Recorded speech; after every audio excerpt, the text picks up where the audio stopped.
going to embark on a new series as we discussed later, the levels of influence, as written in the book entitled Launching a Leadership Revolution by Chris Brady and Orrin Woodward.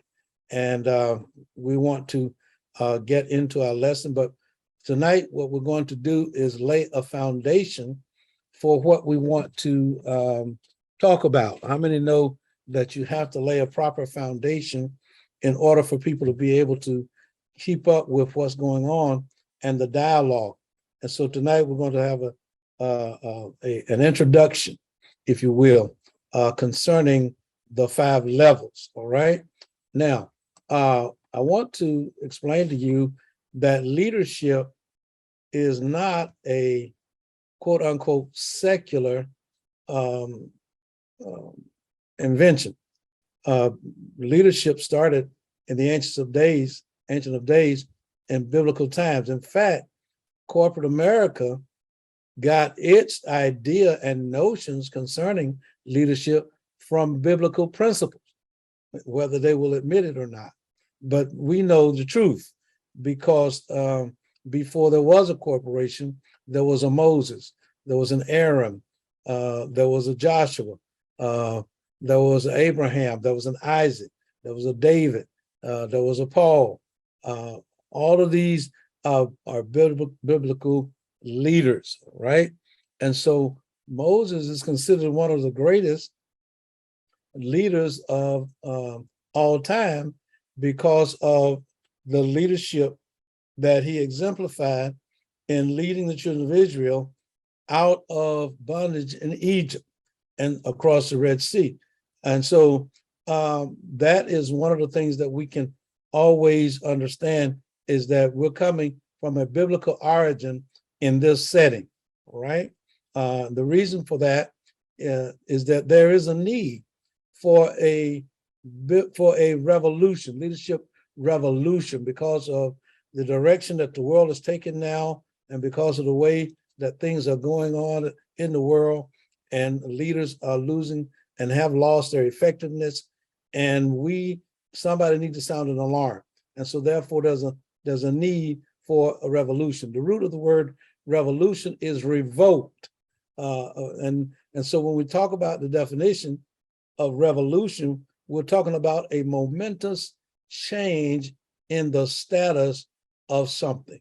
And so as a result, we need like a shock, for example, in leadership to be able to get back on track. Now, leadership biblically is from a perspective of servanthood, servant leaderships. A leader should have a motive to serve others, to do for others, and to care for others. That should be a servant leader in the church, all right? A leader should always serve those whom he leads, all right? And so we're going to get into this session, all right? So now, I'd like to invite your attention to Joshua, chapter number 1, verse number 1 through verse number 3. Joshua chapter 1, verse number 1 through verse number 3. All right, Joshua number 1, verse 1 through 3 will serve as our printed text. Now, after the death of Moses, the servant of the Lord, it came to pass that the Lord spake unto Joshua, to the son of Nun, Moses' minister, saying, Moses, my servant, is dead. Now therefore arise, go over this Jordan, thou and all this people, that's leadership, unto the land which I do give to them, even to the children of Israel. Every place that the sole of your foot shall tread upon, that have I given unto you, as I said unto Moses, right? Now, here we find the original leader, Moses, has left office. I want you to know that all leaders, sooner or later, will leave their office, whether it is by death, by retirement, by resignation, or some other cause. They will eventually leave office, right? And so now Moses has left office, and now the leader, Joshua, has been given or chosen to serve or succeed him by serving the children of Israel, right? So the leadership is not foreign to the kingdom of God, right? Not foreign to biblical principles. So I want to get out of the notion. Many people want to know leadership because they want to climb the ladder of success when they should be climbing Jacob's ladder, trying to get to heaven. And so as a result, we have to understand that. You will be called. So at some point, everyone is a leader. Everyone has influence. Everyone have influence with at least one person. That everybody have influence with at least one person. And at some point in your life, you will be called to influence or to lead. And so you have to understand that. And that's why we have to prepare folks to lead. If we don't prepare people to lead, if we don't have good, adequate, proper, anointed, integral leadership, the kingdom of God is going to suffer greatly because of our lack of preparation, because of our lack of teaching, and because of our lack of instruction. This is why God it says he always is a God of teaching. He loves to be taught.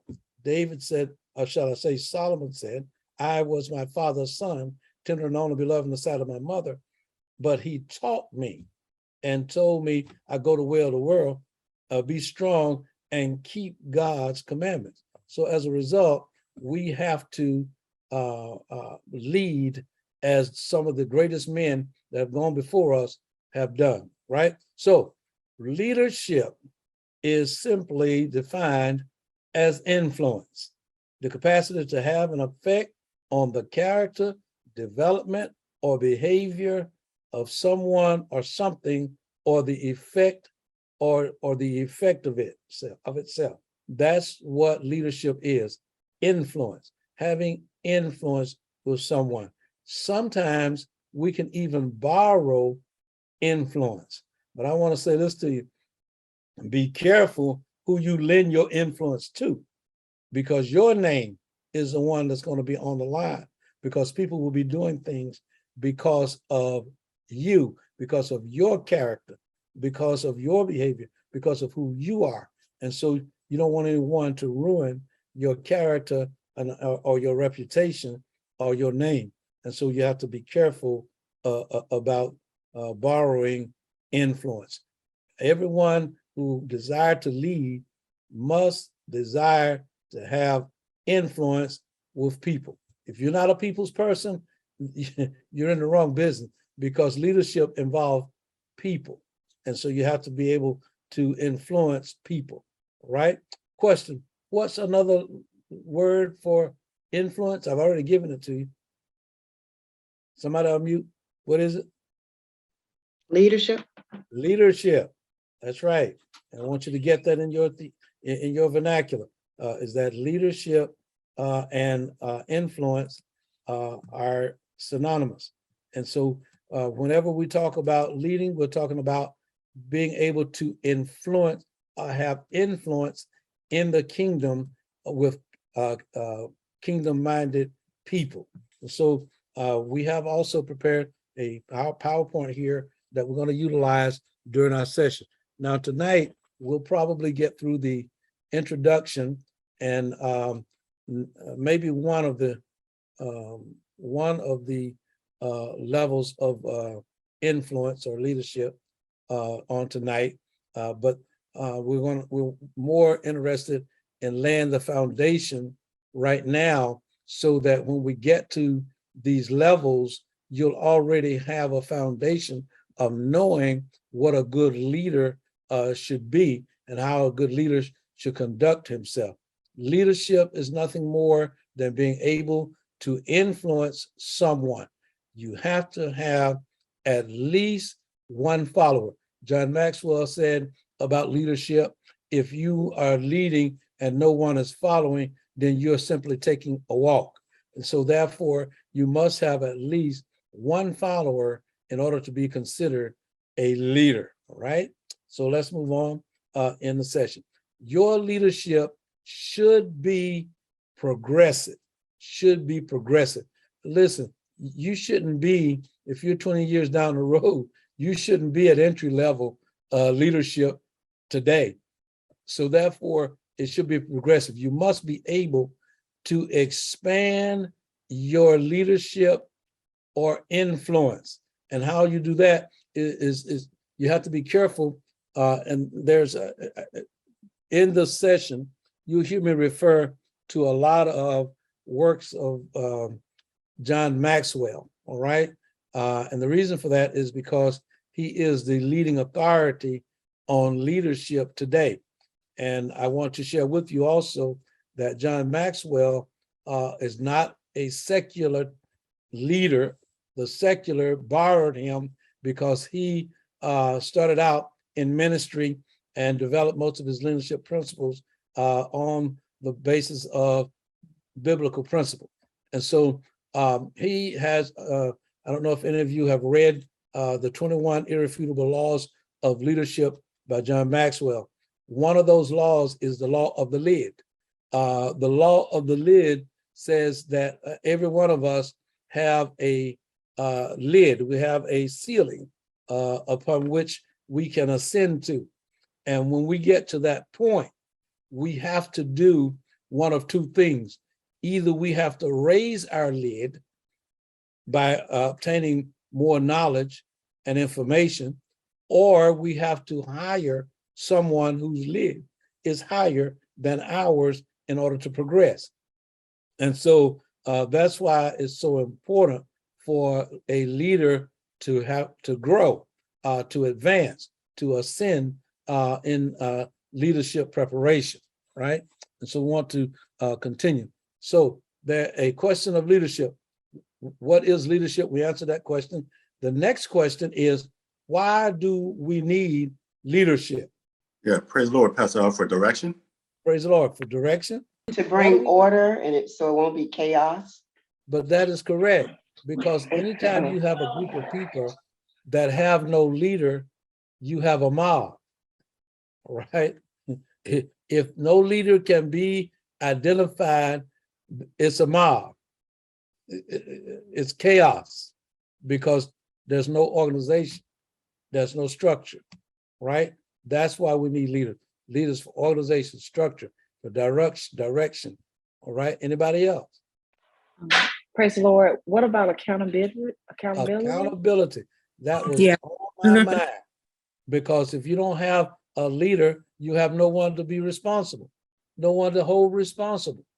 And see, this is the dilemma that is trying to be sold concerning this January 6th situation at the Capitol. They seemingly cannot identify the real leader. So consequently, what we had was a mob. And so at each time no leader steps up to the plate, you have a mob, right? Now, next question. Who can become a leader? Who can become a leader? Are all leaders born? I mean, born leaders. Do they have to be natural born? Or can anybody become a leader? Somebody answer that question for me. Yeah, Who can become a leader? Sister Woodard. Praise the Lord, evangelist. Who can become a leader? You have to be trained to be a leader. You have to be trained to be a leader. Everybody believe that? Is that, everybody agree? Who can become a leader? See, these are questions that we need. These questions are seemingly simple questions, but they must be answered so that whenever you embark, you'll know where you're going. Anyone can become a leader. Now, there are a lot of people who say, well, our leaders, some people are born to be a leader. Some people are born leaders, and some people become leaders, and some other people can't lead. That's not true. You can become a leader. Anytime you have influence, you are a leader. Anytime someone is following you, you are a leader. You can have followers that you don't even know about. There are many people who can be following you and you're not even cognizant of them following after you. There are people who follow you from a distance who may never say anything to you, but they watch everything that you do. They listen to everything that you say, and they will hold you accountable if given an opportunity to do so if things ever go awry.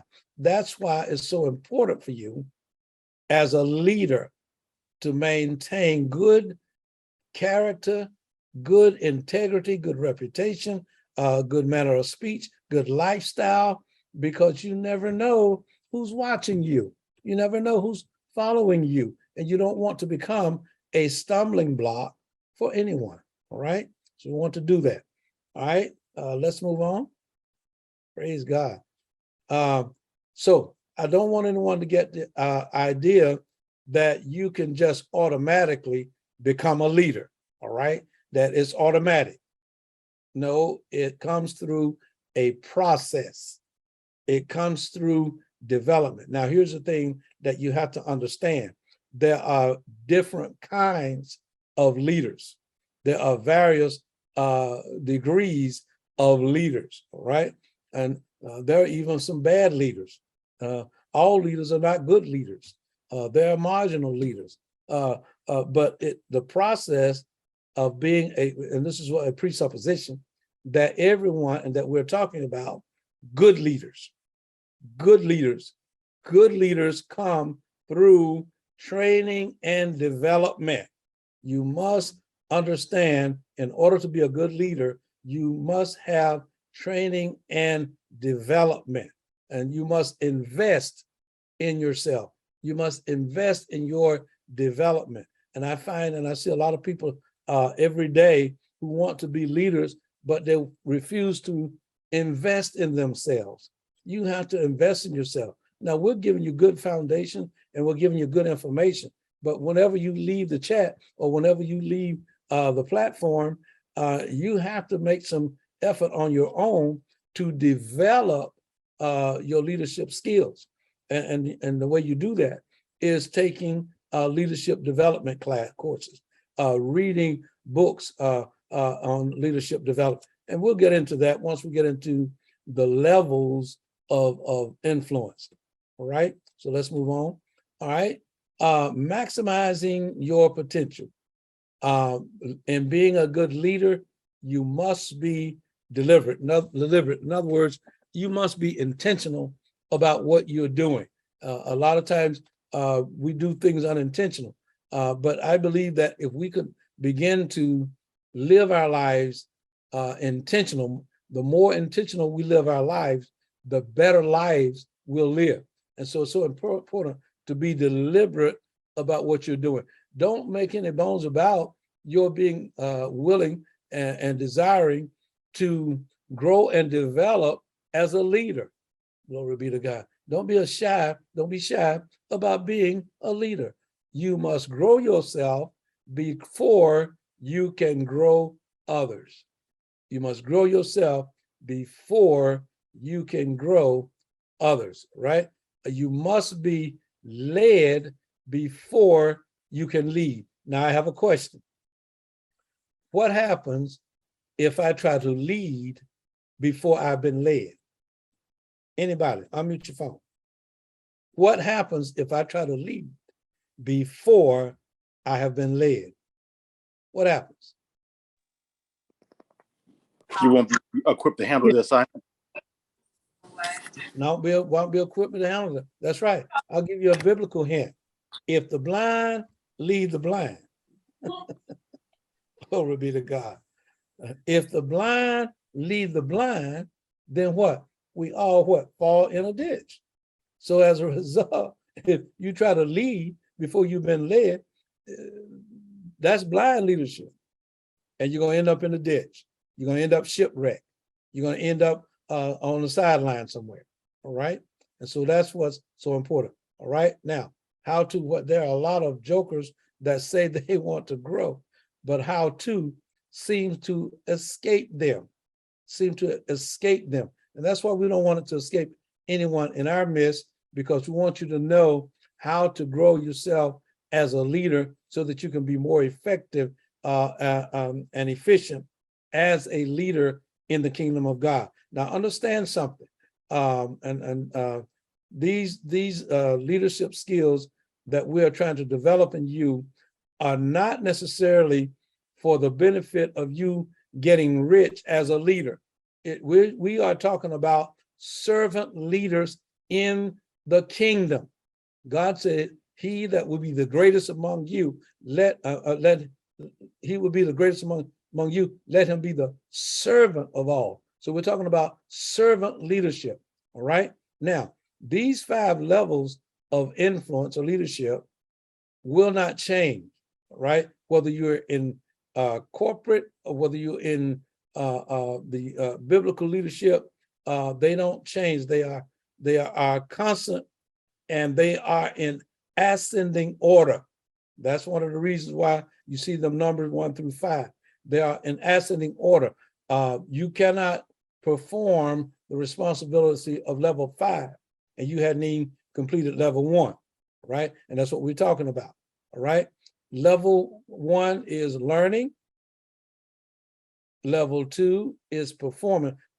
And we'll come back and we're going to go through these in detail and at length as we go on. Level 3 is leading.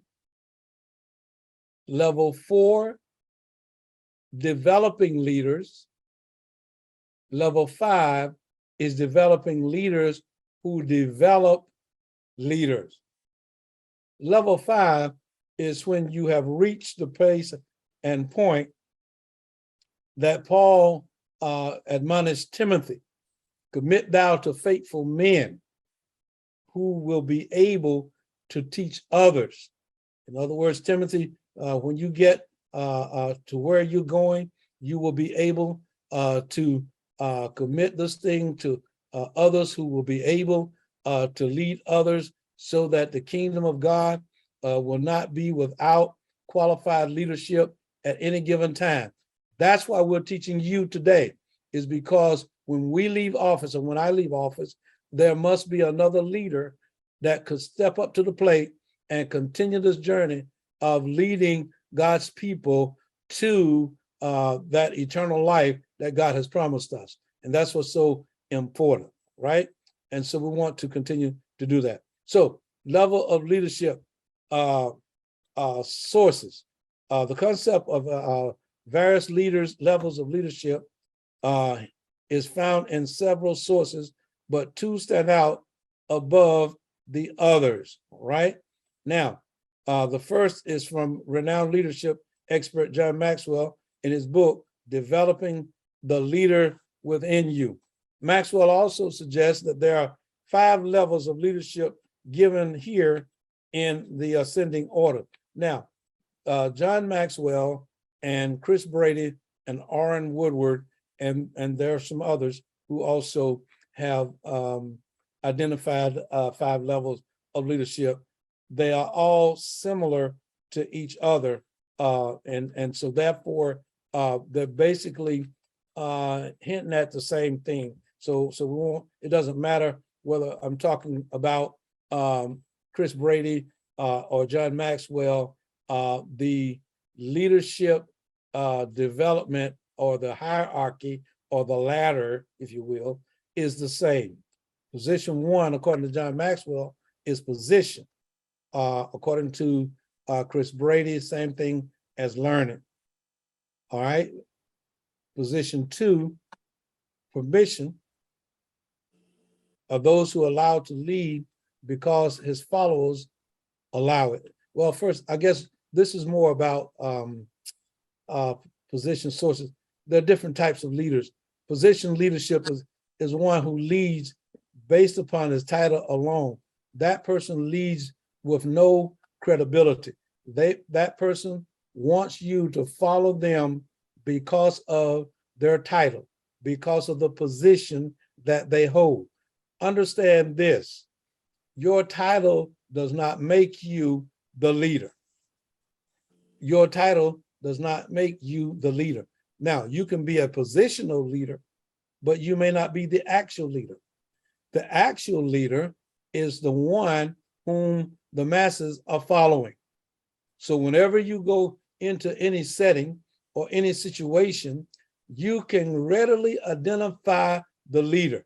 You can pick the leader out. If you've never seen these people before, you've never seen this group before, you can identify the leader simply by observing who the people are following. Whoever the people are following, that's the leader. It doesn't matter whether they have the title or not. Whoever the people are following, whoever have the influence, they are the leader, the actual leader. So don't get hung up on titles and positions. That doesn't make you the leader. People following you is what make you the leader, right? Number 2, permission. Leadership based on someone allowing you to lead them, all right? Now that's part of what pastoralship is about, is because you know, you can go to any church you want. You can choose any pastor that you want to lead you. And so as a result, a pastoral position in the church is similar to a permissive leadership type of position, because people allow you to lead them, all right? Now, and they don't think about the fact that God sent them to your leadership, all right? They don't think about that fact all the time. There are some now, there are exceptions to every rule. There are some who understand and recognize that God has placed them under specific leadership for their betterment, glory be to God, to watch for their soul.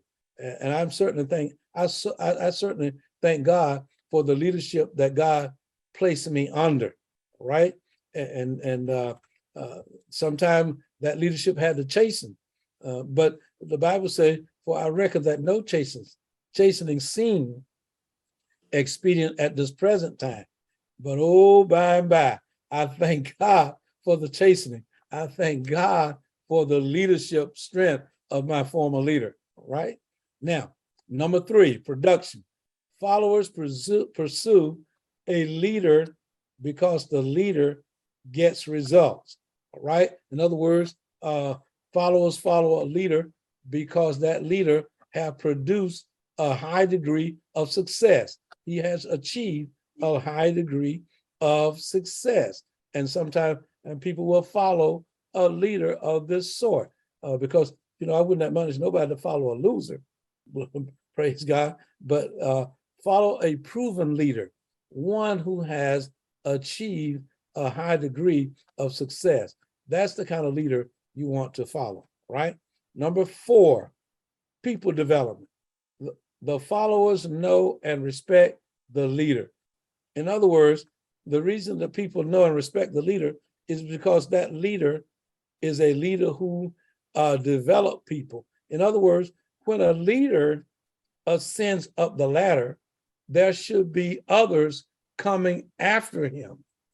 Glory be to God. When he gets to the top, there should be someone coming after him. If a leader ascends to the top and no one is in place to lead or that can take his place or has been following him, he have not been a good leader. He have not been a good leader. He has not been a good leader. If nobody ascends up the ladder but you, that's a pyramid. Glory be to God. That's not a leadership ladder. All right. So that means that when a person goes, well, let me see if I can make it even simpler. When I get promoted, somebody under me should get promoted. When I advance, somebody under me should advance. Why? Because I taught them how to advance. I led them in the proper way. And so if that's the case, then they are ready to advance. Once I advance, because I'm teaching them as we go. Right. All right. Number 5, personhood. A leader has established a large following and achieved massive results based on his character and longevity. Glory be to God. All right. Some leaders, in other words, new leaders are novice. They don't have the experience that leaders that have been pursuing and developing leadership for a long time, who has been in position for a long time. You cannot expect someone to begin leadership to be as versed as someone who's been in a leadership position for 20, 30, 40 years. You can't expect that. Neither should you hold one to that level of accountability. It takes time to develop leadership character. I want to say this to you also about leadership character. Your character is your most greatest asset that you have in leading people. If people can't trust you, they won't follow you.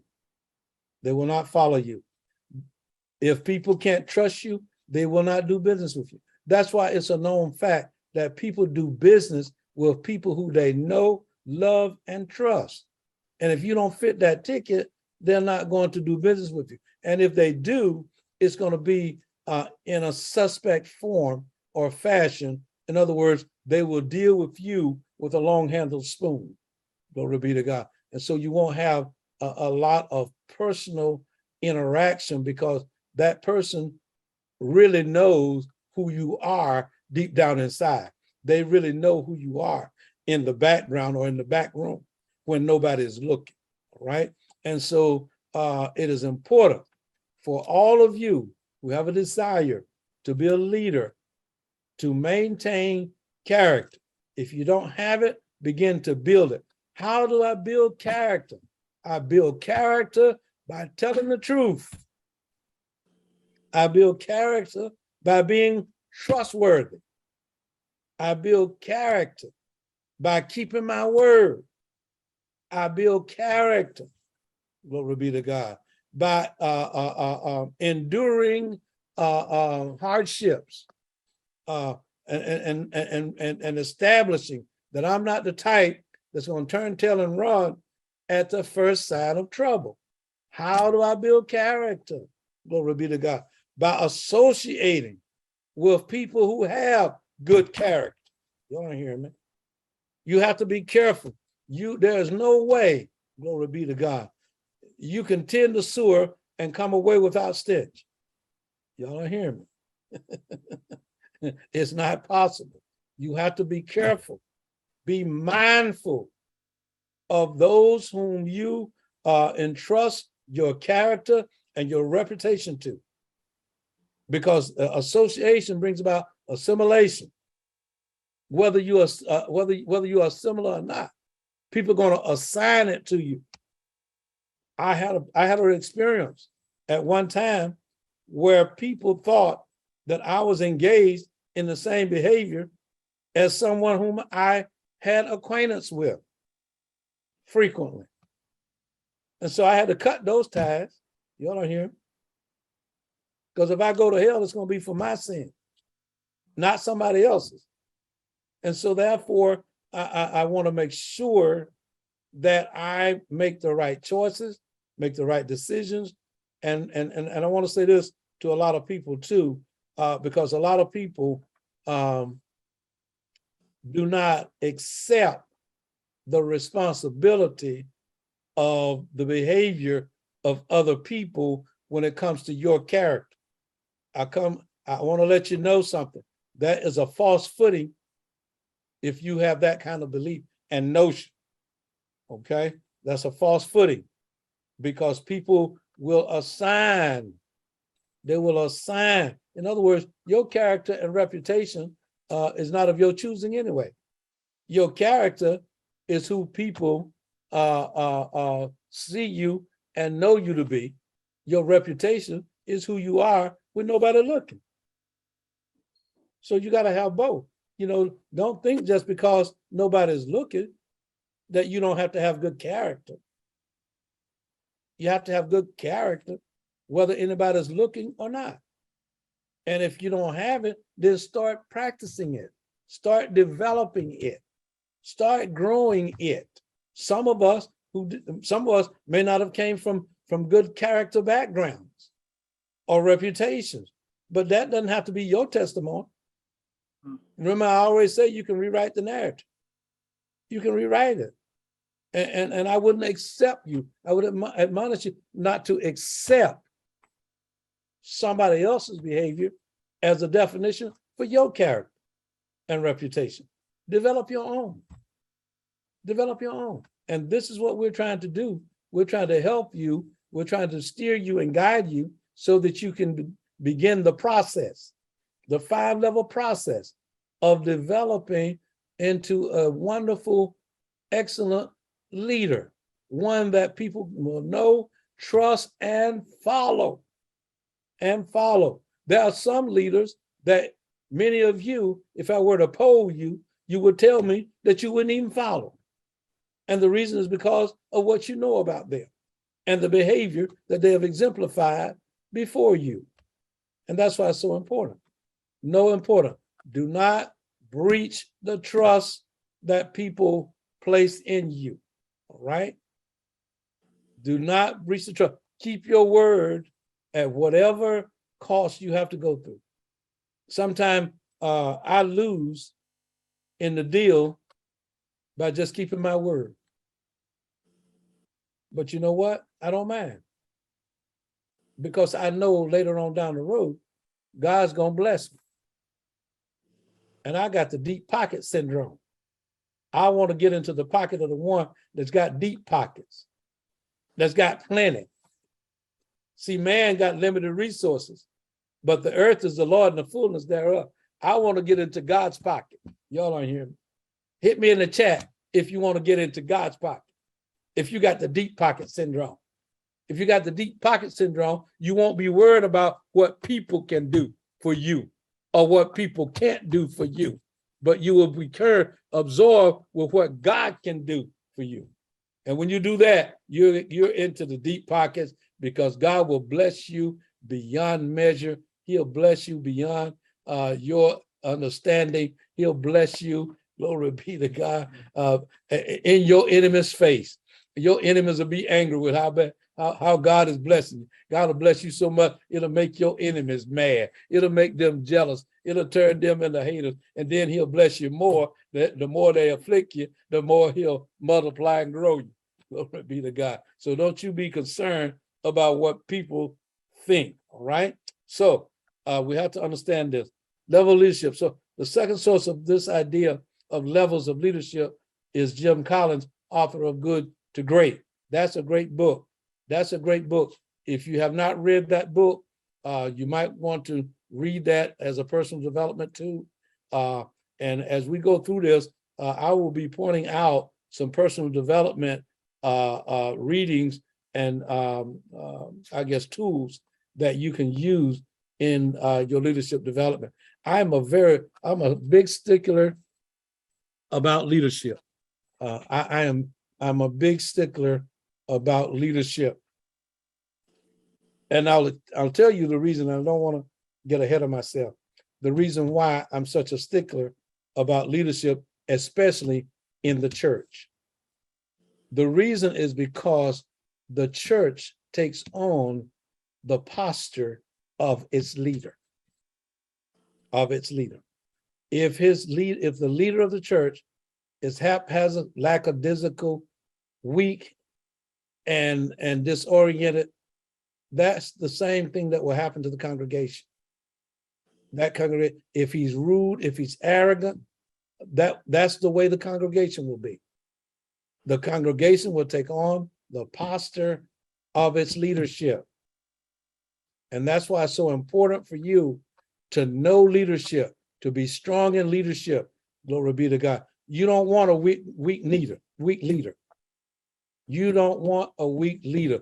A weak leader will frustrate you.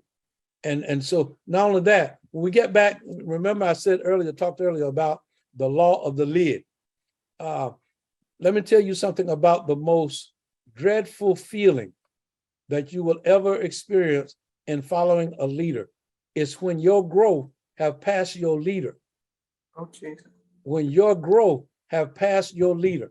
That's why I have to keep developing. That's why I have to keep reading. That's why I have to keep investing in self-growth and personal development. Because if at any time those who I'm leading pass me, I have to bring in somebody whose leadership lid is higher than mine, so that they can eat, so they can be fed.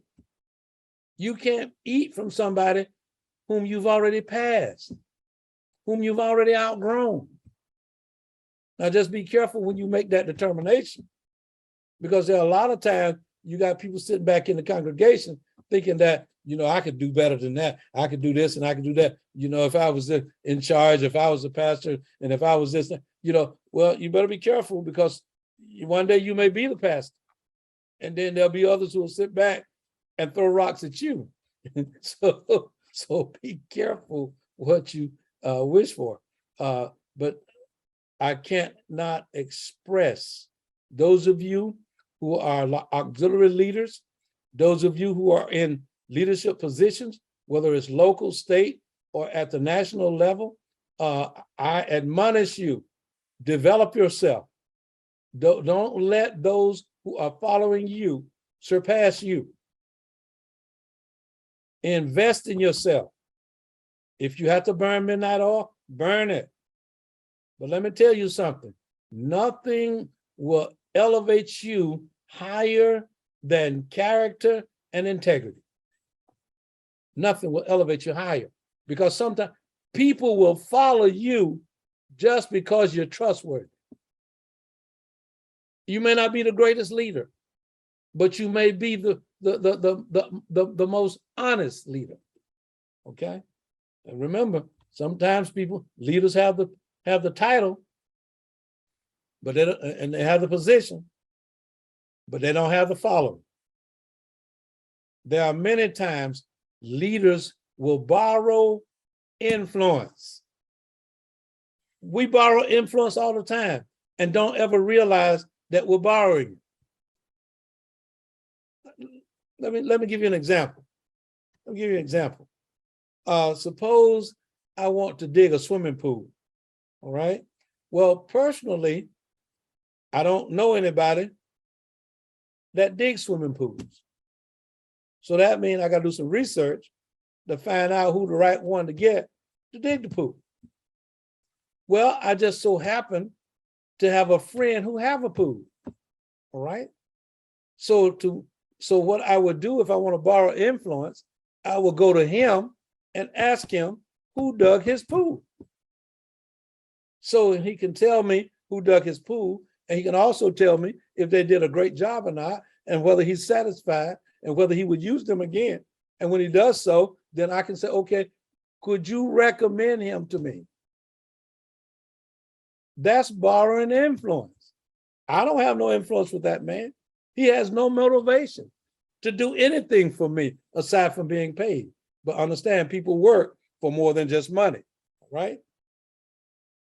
But when I have influence, that man can go to him and say, hey, you did my swimming pool. I got a good friend that needs a pool dug. I want you to dig a pool for him, and I want you to do a good job for him, and I want you to give him a good price. I just borrowed influence. Glory be to God. And we do it all the time, and we don't think about it. Sometimes we ask people to introduce us to someone else who's in a position that can help us with our initiative. That's borrowed influence, right? Borrowed influence. Well, let me get back. Let me hit the other side of the spectrum before I move on. Anytime you borrow, always remember payday comes, all right? So don't be a borrower only, all right? Sometimes people will want to borrow influence from you. they'll want referrals from you. And then, I don't know anybody, well, I know somebody, but I can't recommend them. And, I'd be hard pressed to put my name on the line behind them, see? So now you want to borrow, but you don't want to lend. You should only do business with people that you can recommend. If you can't, then don't do business with them. Glory be to God. Why would you do business with somebody that you can't even recommend? Because you're looking to get whipped now. All right. So let's move on. All right. Levels of leadership sources, capable individuals, contributing team members, competent orchestrators, effective leaders. That's that Good to Great book. All right. That he mentioned there a minute ago. All right. Let's move on. Collins levels. Capable individuals, someone who has obtained core competence and basic abilities. Listen, we put people in leadership positions all day, all the time, that have no training or development, have not led a fire squad, have not led anything before in their lives, and some of us may have graduated, least likely to succeed. And then we want to put people in those kinds of leadership positions without being developed. Leadership development is indispensable to being a good leader, right? You must possess certain core competencies and basic abilities, right? Number two, contributing team member. Someone who functions well as part of a group effort. There are some people who cannot be very good leaders, but they're excellent followers, and they recognize that as far as they are concerned, and they're good team members. They can help get the job done.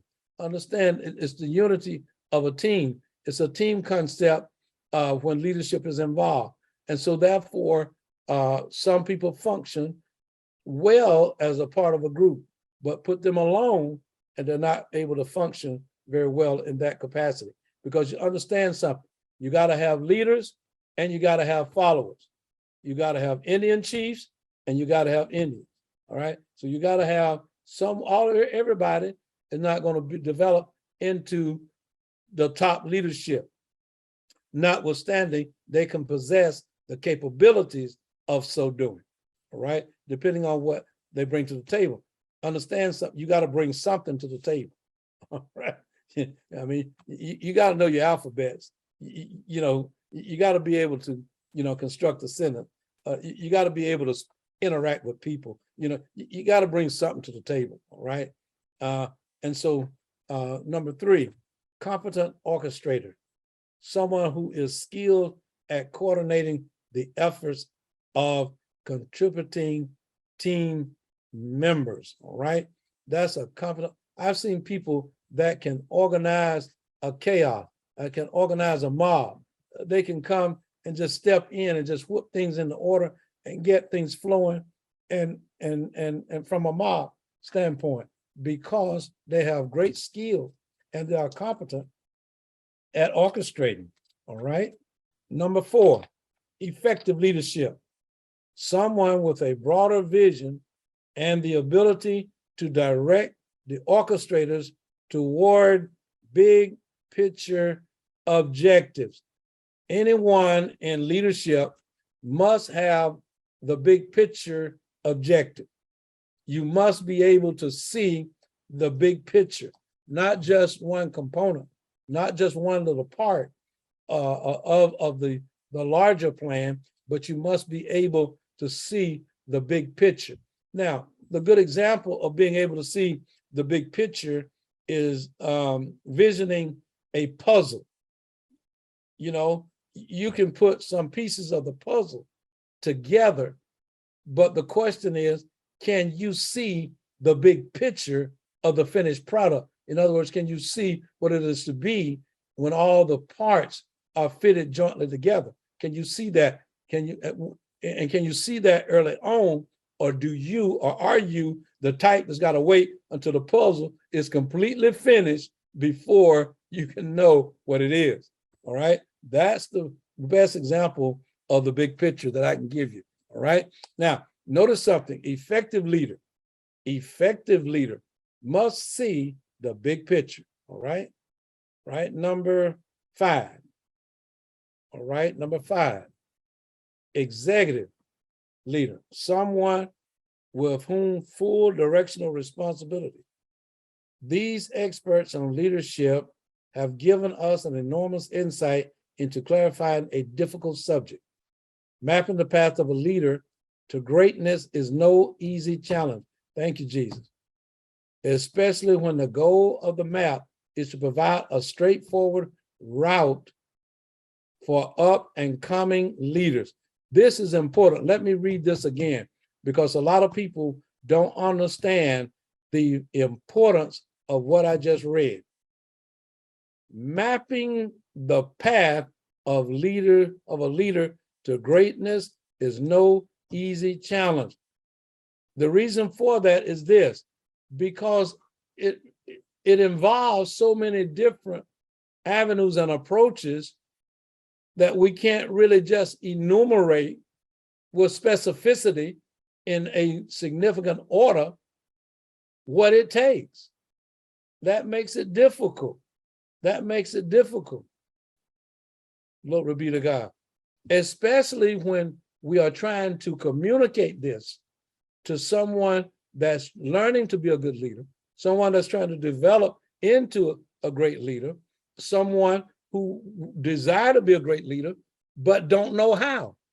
And then the question becomes, how can I become a great leader? Can you tell me, give me a straightforward answer. Give me an articulation that I can understand and embrace on how I can travel this route and become a great leader. That's a hard question. And so Maxwell and Collins have surveyed the wild country. In other words, they have great experience and longevity and have worked and interacted with a lot of other different leaders. And they have come up with this book with an intent to settle that territory into small, usable plots, building upon their ideas and examining them at a pragmatic level will provide the developing leader with increased clarity. That's the whole thing, clarity.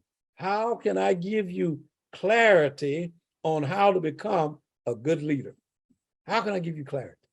How can I make it clear? How can I make the vision plain? Because that's a biblical requirement. Write the vision, make it plain, that he that readeth it may run. Well, you can't run until you get the vision. How can I impart this vision? In other words, I can have a vision all day in my head, in my mind, but how can I translate it to you so that you can see what I see? That's the challenge. And that's the goal of getting others to see the big picture. I was talking to someone the other day and I was confused about where they were going with a certain process. And I said to them, how is all this going to play out? And he said to me, I got it in my head. I trust me, I got it all down pat. I know exactly how we're going to do this. And I said, well, that's great, but can you put it on paper so all of us can know? So that's very important, and it's much more difficult than said. And so that's the challenge of this leadership revolution that we are embarking upon. Leadership revolution means that we're ready to effect some change in the status quo of leadership. We need to develop some good up and coming leaders, because a generation is about to slip away from us. And I'm very sad to say that the proper leadership that need to step in place have not been developed. And partly because of that generation, lack of diligence. I don't make any bones about it. I'm trying to develop you so that when I leave, you can carry on. Okay. I'm not trying to outrun you, outdo you, run shipshod over you, any of that. I want you to get this. I have no hidden agendas.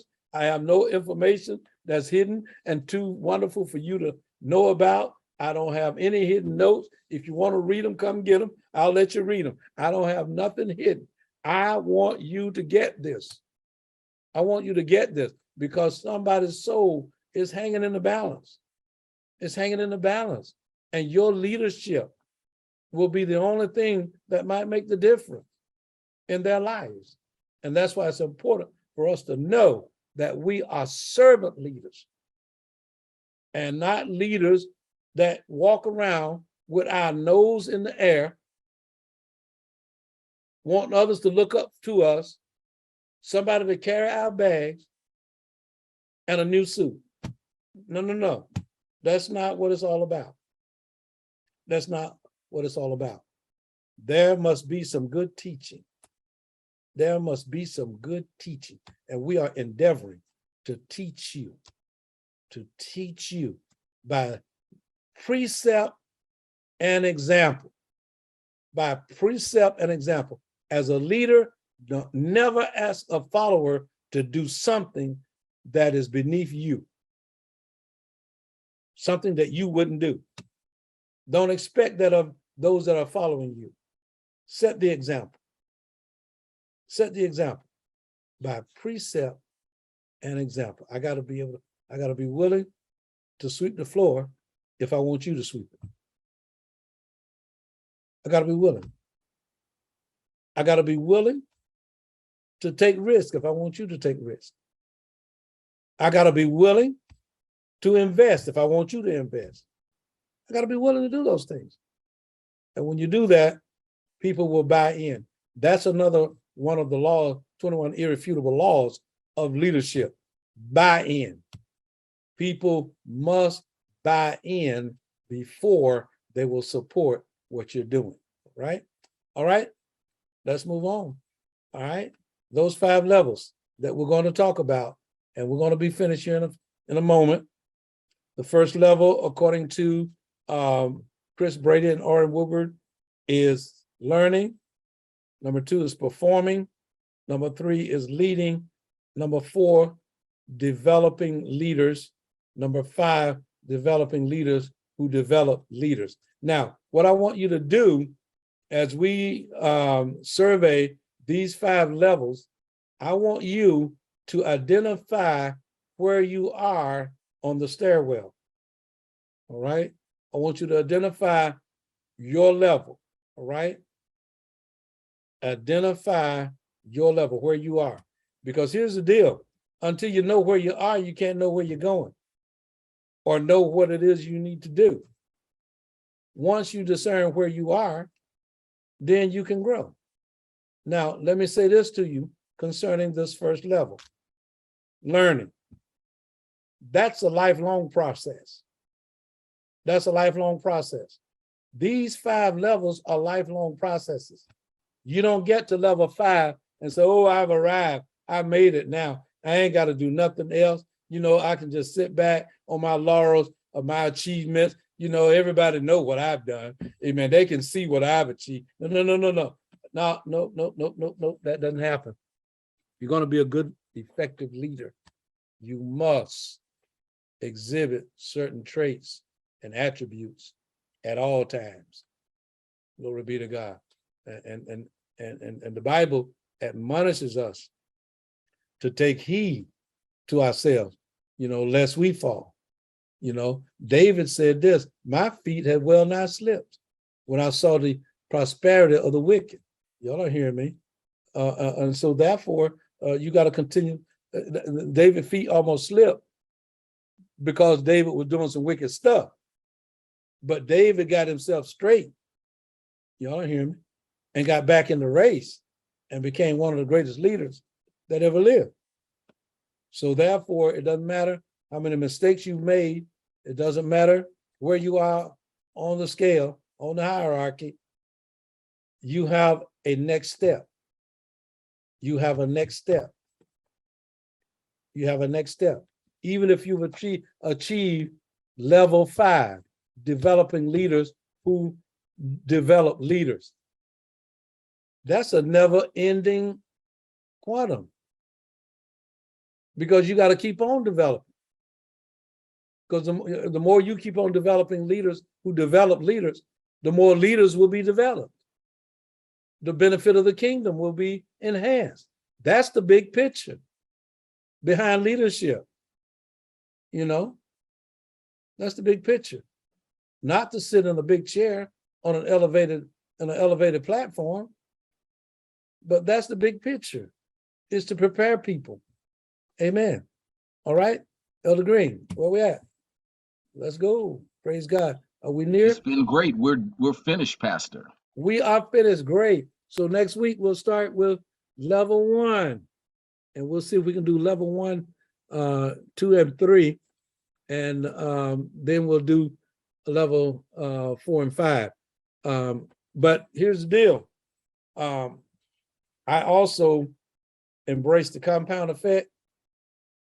Whether it takes 3 or 4 sessions, we want to do what we got to do, because this is important. I'm going to try to do it in 3 sessions. All right. But if it takes 4 sessions, we'll be here. Praise God. I'm not backsliding. Amen. So put on your cap, put on a desire to learn. You got to fall in love. Fall in love with learning. Fall in love with it. Not only that, fall in love with Jesus. When you fall in love with Jesus, you'll fall in love with learning about him. I love leadership. Leadership can make or break. Leadership. Everything rise and fall on leadership. Because I'm going to tell you something right now, no matter what happens, whether it's good, whether it's bad, whether it's indifferent, if someone or something happens at PDT, the first thing they're going to ask is, who is the pastor? Who is the pastor? He may not even have nothing to do with it. He may not even know about it. But who's the pastor over there? That's the first thing. Now you see how important it is for you to establish yourself as a strong leader, because there are certain things that people know of me as a leader that they will not even assign to me. They'll tell you from the start, no, he didn't do that. Now, I know better than that. I know him. But it doesn't come automatically. It comes after you have suffered a while, right? You got to go through something. Learning doesn't come easy. Learning is not cheap. I wish I had all the money I've invested in personal development down through the years. Glory be to God. But listen, it's paying off, because now I'm able to prepare or equip you to be a good leader, even in my absence. Amen. That's what it's all about. That's my goal in these latter years, is to prepare you all to take the mantle, glory be to God, at my absence in my role as leader over this ministry, right? Now, God has prepared some hierarchy, some levels, glory be to God, but I have to look further down the road, because I want to see this church exist till Jesus come. The church has to have longevity. We didn't come over here passing by, but we came to stay, Lord, till we die. And so we have to have leaders to lead the flock as leaders leave their office. All right. And promote. You don't know, I may get promoted to another level. But always remember, there's a level left open each time I get promoted.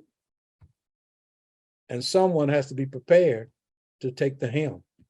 Will it be you? Or you? Or you? Who will it be? The one that have prepared himself before God and ready to take the road. God bless you.